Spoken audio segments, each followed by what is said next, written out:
Yo, what's going on, guys? And today we're going to be talking about the New York Knicks and their offseason predictions. So let's get right into today's video. As always, guys, I want to hear your thoughts down below in the comment section. What would you guys do if you were the New York Knicks and Leon Rose and Tom Thibodeau? So let's get right into it and let's talk about it. So this is a team that it's interesting because the New York Knicks had an impressive regular season this past year in 2022 to 23. Finishing with a record of 47-35 and reaching the second round of the playoffs for the first time since 2013. Despite this success, question remains about the team's ability to compete at a higher level. This video will discuss the Knicks' 2023 offseason predictions based on the current roster, financial situation, draft assets, free agents, and what the team needs. Now, the Knicks have shown stability and improvement, but their playoff performance raised concerns about their upside. The key to their future success lies in the play of Julius Randle, who was an all-star / all-NBA player during the regular season, but struggled mightily in the playoffs. If Randle can elevate his game in the postseason, the Knicks have potential to become more than just a good regular season team.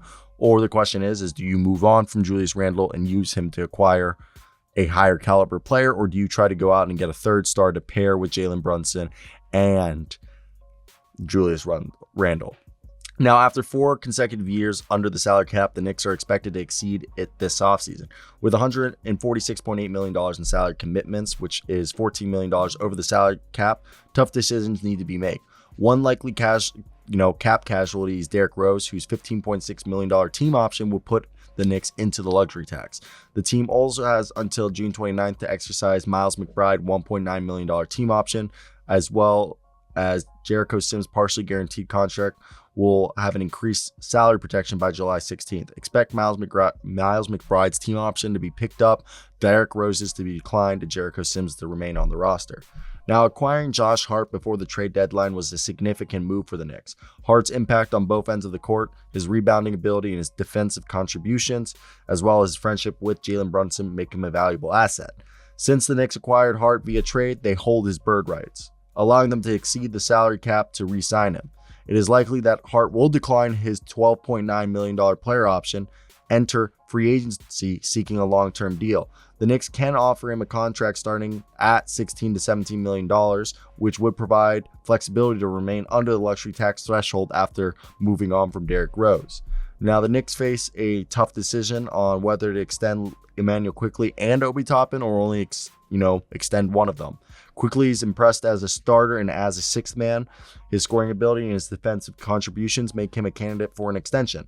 On the other hand, Toppin's extension is likely not going to happen until his role with the team becomes clear or they trade him, especially with Julius Randle under contract for the next 3 years and them not really playing him / benching him.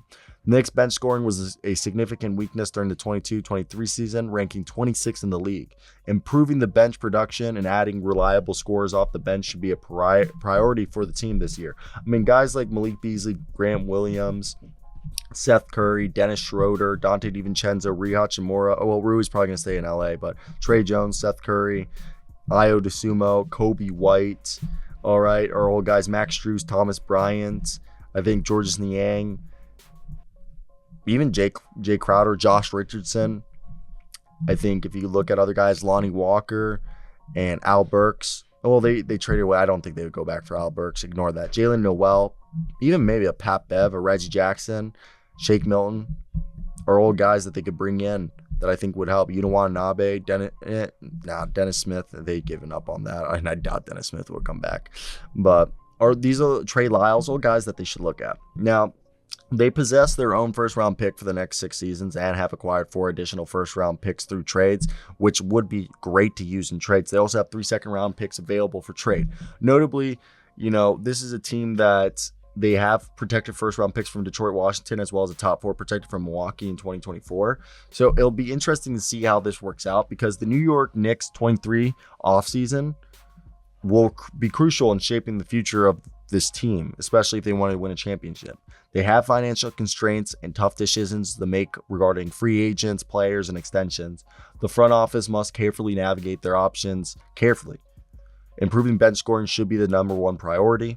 The team's draft assets provide flexibility for potential trades, If the Knicks can make smart moves and address their needs correctly, they have the potential to build on their recent success and become an actual championship contender in the Eastern Conference, which, if you look at this as a whole, is what you want, because this is a team that definitely, this is a team. Hart ranked 3rd in rebounds for guards behind only Luka Doncic and Josh Giddey. 2nd in offensive rebounds behind only Josh Giddey. Opponents shot 41% behind Hart.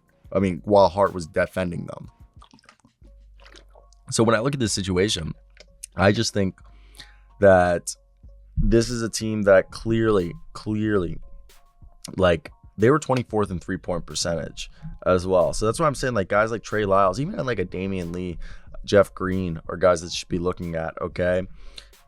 And you don't want Nabe, another guy like I mentioned earlier. You need to be looking at these guys who can be kind of two-way guys that can help, and do some spot-up shooting while also providing, some defense.